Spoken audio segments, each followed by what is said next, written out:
দীর্ঘ অপেক্ষার পর আজ স্বাগতিক পাকিস্তান বনাম নিউজিল্যান্ড ম্যাচের মধ্য দিয়ে চ্যাম্পিয়ন্স ট্রফি মাঠে গড়িয়েছে। উদ্বোধনী ম্যাচে বাংলাদেশ দলের খেলা না থাকলেও মাঠে ঠিকই আছেন একজন বাংলাদেশি।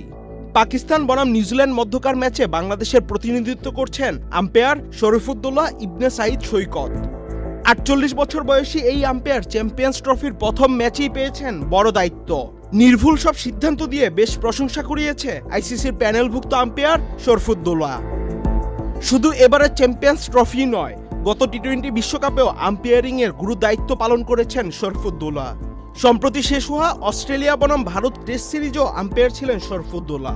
সেই সিরিজে নির্ভুল সব সিদ্ধান্ত দিলেও ভারতীয়দের দ্বারা বেশ আক্রমণের শিকার হন অভিজ্ঞ এই আম্পায়ার।